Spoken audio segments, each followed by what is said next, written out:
Emma Pierce sat stiffly at the long, polished table, her fingers curling around the edge, as if holding onto something solid could anchor her nerves. The restaurant was alive with laughter, clinking glasses, and the chatter of relatives who seemed completely oblivious to the tension building inside her. It was her sister Chloe's birthday, a day that was supposed to be joyful, a day meant for celebration, but for Emma, it felt like walking into a trap she hadn't agreed to. She had come under the guise of family tradition, of honoring the younger sister that everyone adored, but the moment she walked in, the atmosphere hit her like a wall. Chloe sat at the head of the table, glowing with the kind of confidence that made people naturally defer to her.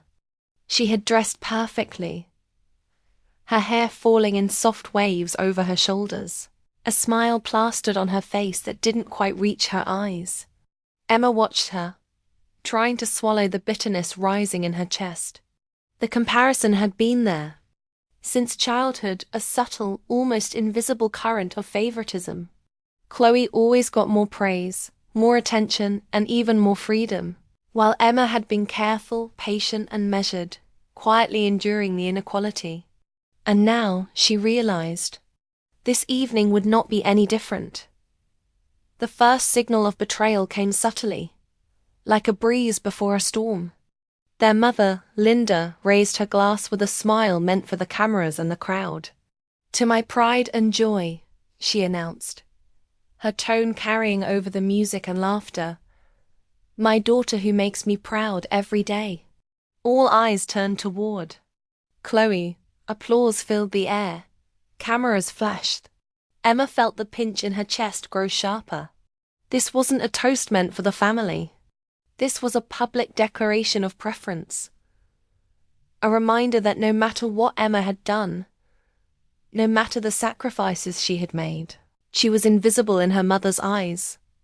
Emma's stomach twisted as Linda's gaze lingered on Chloe with pride. An affection, the kind of affection Emma had longed for her whole life. And then, as if she had read Emma's thoughts, Linda walked over to her side, smiling softly. "Sweetie, you've got this, right?" she said, handing her a neatly folded receipt. "It's the least you can do for your sister." The words were casual, almost polite, but the implication was deadly clear. Emma's hand trembled as she opened the receipt. $1,980. Nearly $2,000. A bill she had not anticipated. A burden that was thrust upon her without discussion or consent. Emma's mind raced. $2,000. It wasn't just the money. It was the principle. Her mother had publicly elevated Chloe while privately delegating the cost and responsibility to her. It was humiliation wrapped in a polite smile.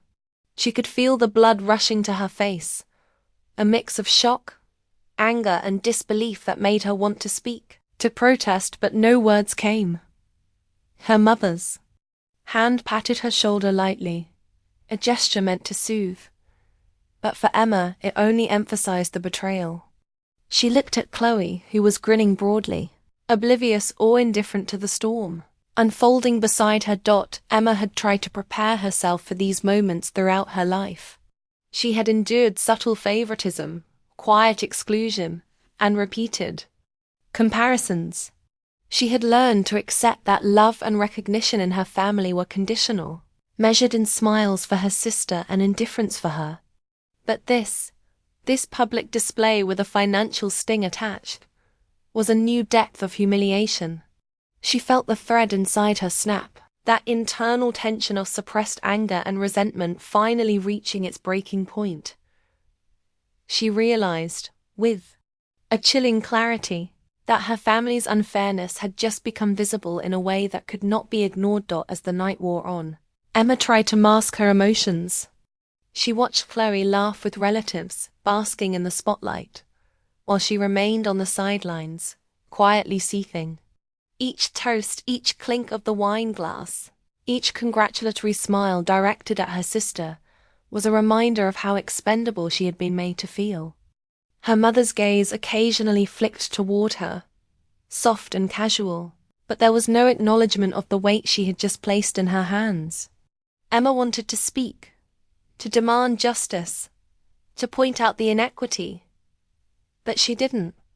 Her mother's words had silenced her, not through kindness, but through the quiet, suffocating authority of someone who had always gotten away with favoritism.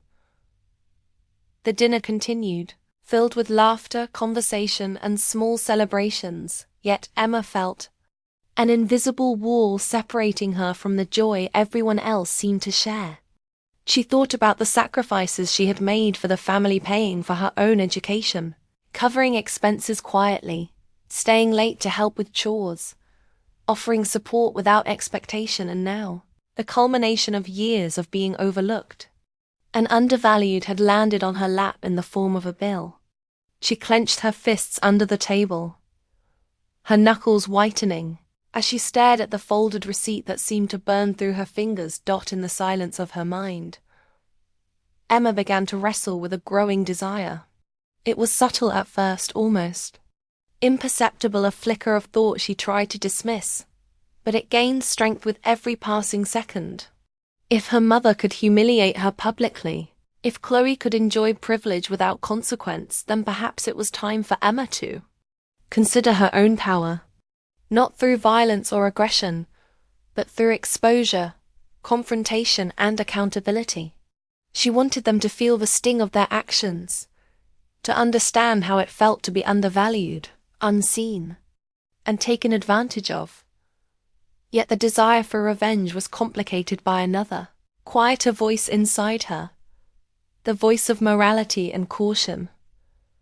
Emma was not naturally vengeful. She had learned to navigate life with diplomacy, patience, and quiet resilience. Acting on this sudden desire for payback could change everything.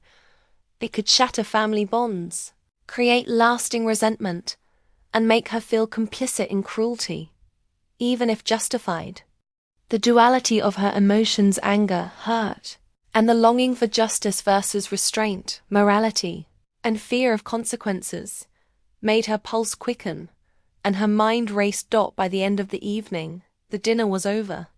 Chloe and her mother posed for more photos, smiles wide, laughter ringing out for all to see.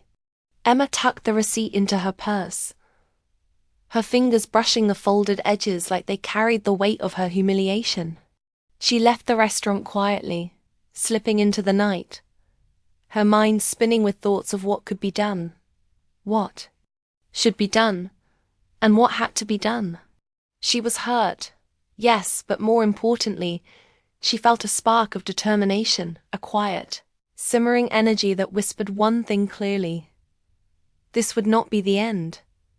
Emma's betrayal wasn't just about money. It wasn't even just about the favoritism that had haunted her life. It was about respect, recognition, and self-worth. And as she walked away from the restaurant, her heart pounding and her mind racing, she knew one thing with absolute certainty: something had to change. And if her mother and sister wouldn't give her the respect she deserved, Emma would have to find a way to take it herself, carefully, thoughtfully, and in a way that could not be ignored. After that night, the $1,980 bill sat on Emma's desk like a challenge she couldn't ignore. Each time she glanced at it, the memory of her mother praising Chloe while handing her the financial burden replayed in her mind. It wasn't just money, it was the principle, the humiliation, and the stark reminder that in her own family, she was invisible. Emma tried to push it away, to tell herself it didn't matter, but the anger refused to fade. It was a slow-burning fire that grew stronger each day, fueled by memories of years spent being overlooked, undervalued, and treated as if her achievements didn't count. She thought back to her childhood, the countless times Chloe received praise, the things Emma had done, the trips Chloe enjoyed while Emma quietly handled chores and responsibilities, the subtle words from their mother that compared the sisters in ways that made Emma feel small. At first, She had accepted it as normal. Families had favorites, didn't they?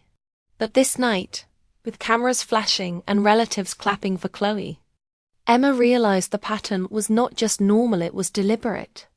Her mother's affection came with conditions. Her sister's happiness came at her expense.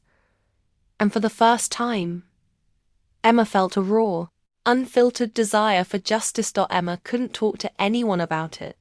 Her friends didn't understand. And her family would never admit the favoritism openly. Talking about it might make her look petty or jealous, and she had always been careful to maintain her dignity.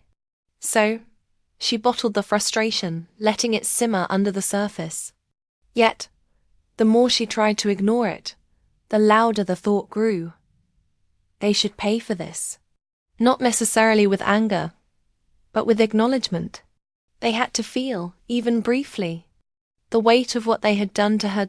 She started small. She reviewed bank statements, receipts, and messages.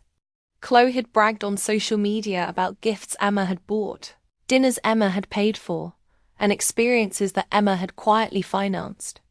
Her mother had consistently praised Chloe's achievements, often ignoring Emma's contributions entirely. Emma collected screenshots, notes, and any proof she could find of the imbalance. It wasn't about public humiliation yet. It was about understanding the depth of what she had endured. Each piece she gathered made the anger grow sharper, but it also gave her clarity. She didn't want revenge in the chaotic sense. She wanted justice, a way to make her family face their actions without losing herself in cruelty. At work, Emma noticed her thoughts drifting constantly to the plan forming in her mind. She imagined moments when she could confront her mother, scenarios where Chloe's smugness would falter, and the expressions that would cross her mother's face when confronted with reality. She felt the tension between her desire for satisfaction and her moral compass tightening like a knot. She was not cruel. She had never wanted to hurt anyone intentionally. But the repeated injustices, now laid bare with evidence, demanded a response. The idea of confronting them publicly began to crystallize. Not in anger, not in shouting, but in a way that forced recognition. Emma envisioned the family's annual brunch, a gathering her mother adored, filled with relatives who admired her devotion. It was the perfect stage. If she could present the facts calmly, logically, and with proof, there would be no room for denial.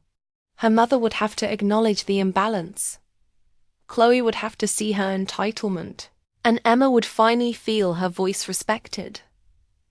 Still, fear hovered in her mind. Public confrontation carried risks: family ridicule, lasting resentment, and the possibility that her attempt at justice could backfire. She worried about appearing bitter, about being dismissed as jealous, about crossing a line that could permanently damage the fragile ties that still existed between them. Emma wrestled with the internal conflict. Every time she considered holding back, she felt the suffocating weight of years of silence pressing down. And every time she imagined confronting them, she felt a flicker of empowerment, a sense that, at last, she could reclaim control over a life where she had always been the overlooked participant. Her planning became methodical. She divided the evidence into categories: financial contributions, emotional labor, and public favoritism. She wrote notes to organize her thoughts, phrasing each point carefully to avoid anger or accusations, focusing instead on clarity and truth. She practiced delivering her points, imagining her mother's reactions, Chloe's expressions, and the subtle shifts in the room as the family realized the imbalance they had ignored for so long. The anticipation made her pulse quicken. It was thrilling and terrifying at the same time. The kind of rush that only comes when stakes are high and the outcome uncertain. Emma also began reflecting on the emotional impact of her actions. She realized revenge was not simply about making others uncomfortable. It was about self-respect. She wanted to reclaim her narrative, to assert her worth in a family that had consistently diminished it. But she also knew that acting rashly could make her feel worse in the long run. She wanted the confrontation to be effective, precise, and morally sound, a demonstration of truth, not a personal attack.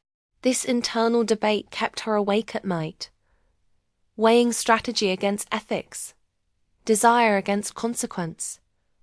The days leading up to the brunch were a mix of anxiety and meticulous preparation. Emma rehearsed the conversation mentally, refining her points and anticipating objections. She visualized her mother's habitual deflection, Chloe's flippant attitude, and the potential judgment of other relatives. Each scenario strengthened her resolve. She realized the confrontation had to be about facts, about tangible proof, not emotions alone. She would let the evidence speak louder than her words, allowing her family to confront the reality they had. Long avoided. At the same time, Emma began noticing subtle changes in herself. The desire for revenge no longer felt purely bitter, it was strategic. She felt more alert, more confident, and more capable of standing her ground. The anger had transformed into determination, and the humiliation she once carried became fuel for careful, deliberate action. She understood that this was not just about Chloe or her mother. It was about taking control of her own life, asserting her boundaries, and refusing to be a passive participant in her family's favoritism any longer. By the night before the brunch, Emma felt a tense mixture of excitement and fear. She knew the confrontation could change everything.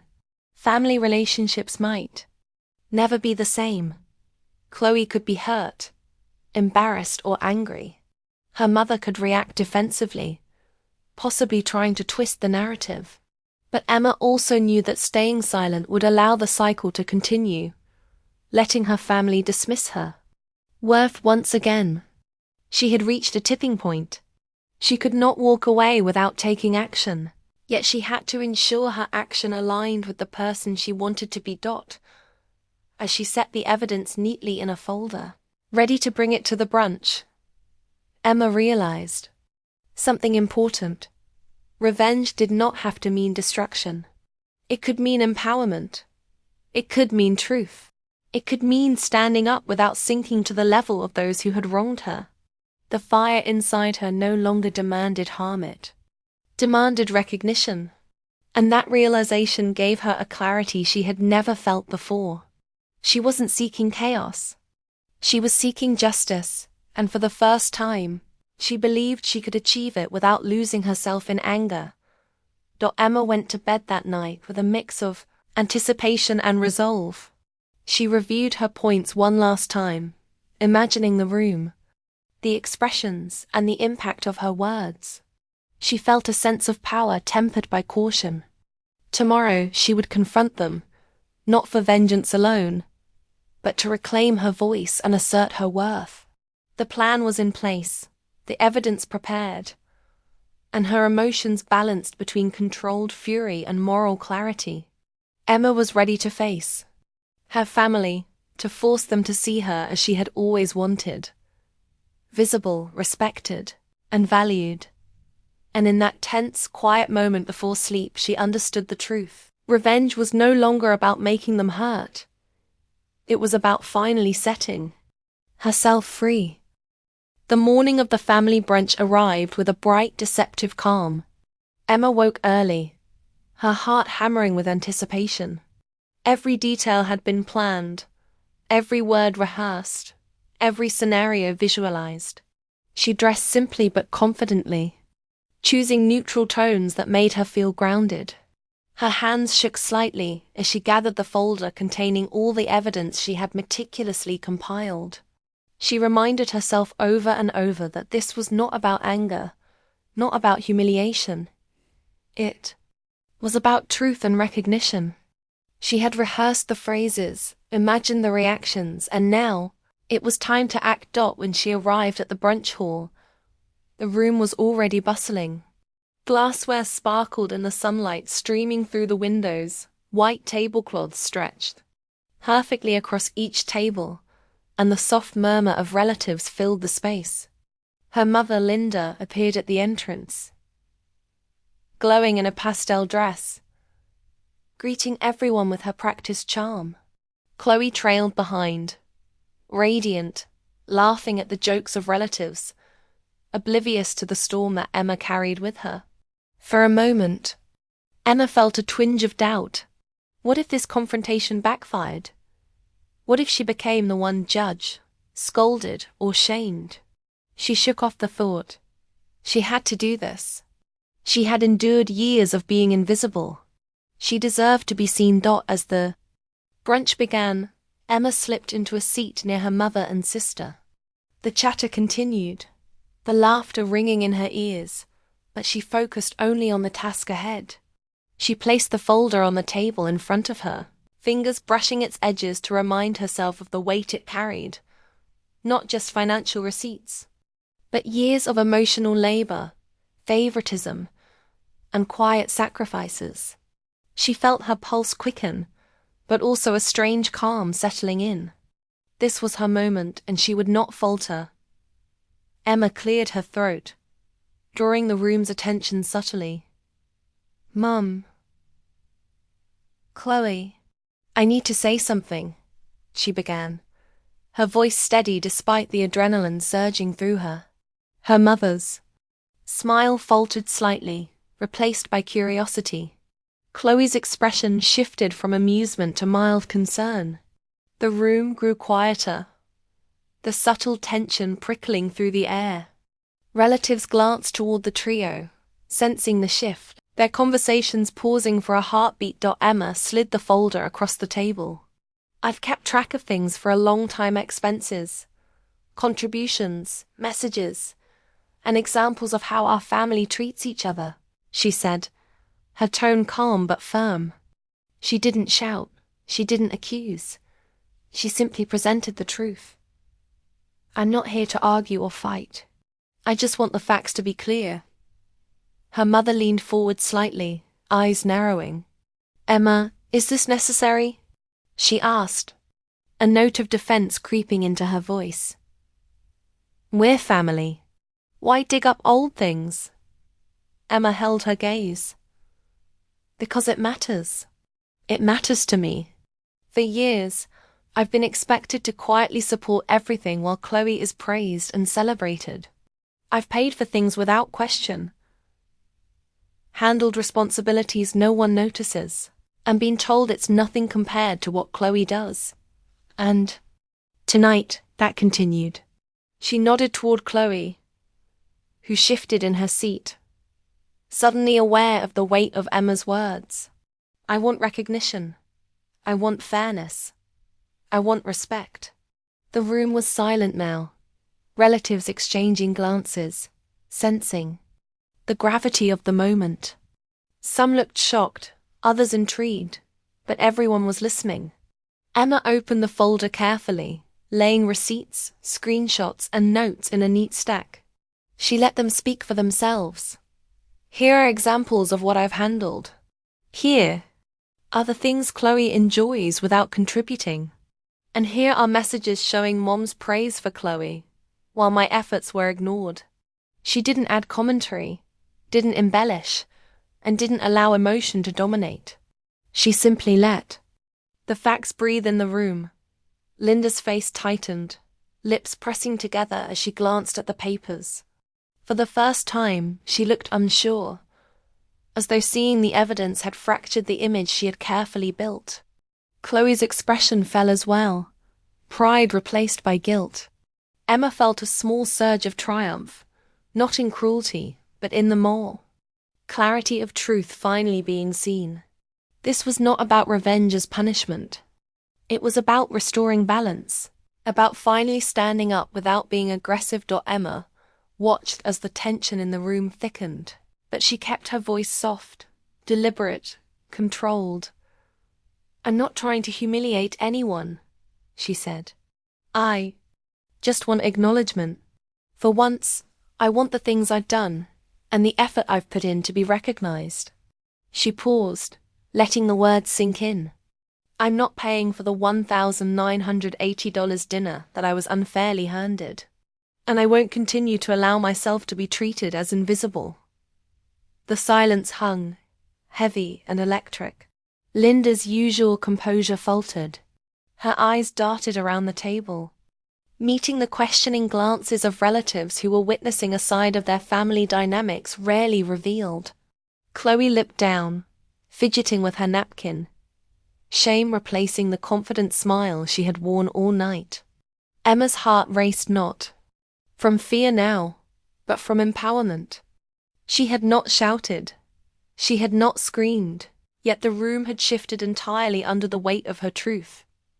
After a long pause, Linda spoke, voice quiet, almost defensive. Emma, I didn't realize how you felt. I didn't understand. Her words stumbled, halting under the gravity of the evidence. Emma met her gaze, steady and unwavering. You didn't want to realize, she said softly. But I'm telling you now, because I can't continue being invisible. Chloe mumbled something apologetic, eyes still fixed on the table. Emma didn't respond. She didn't need to. The confrontation had already done its work. The family had seen the facts, witnessed her calm determination, and understood the imbalance they had ignored for years. Emma gathered the folder again, feeling a strange sense of lightness as she did so.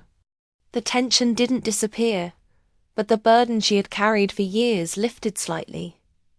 She didn't need to humiliate them. She didn't need revenge to feel satisfaction. Standing up for herself, asserting her worth, and demanding recognition, without bitterness was enough. The power she felt wasn't in hurting anyone. It was in reclaiming her voice and her place in her family. As the brunch continued, conversations resumed around them, but Emma felt a subtle shift in the energy. Her mother was quieter, more reflective, and Chloe's behavior was subdued, thoughtful. Emma knew relationships might not immediately repair themselves, but a seed of understanding had been planted. For the first time, her family had to acknowledge her value, her efforts, and her voice. Walking out of the hall later, Emma felt a sense of freedom she hadn't experienced before. The fire inside her had been tempered, transformed into clarity and calm resolve. She realized revenge was never truly about hurting someone. It was about justice, balance, and reclaiming dignity. She hadn't needed to destroy anyone or make them suffer. She had simply stood up, presented the truth, and refused to be sidelined any longer. As she took a deep breath in the crisp air outside, Emma smiled faintly. The $1,980 dinner, the favoritism, the years of quiet suppression, they no longer held power over her. She had discovered that the true victory wasn't in revenge or humiliation. It was in empowerment, self-respect, and setting boundaries that could never again be ignored. For the first time in years, she felt whole, unburdened, and free from the shadow of unfairness. Emma understood the ultimate lesson.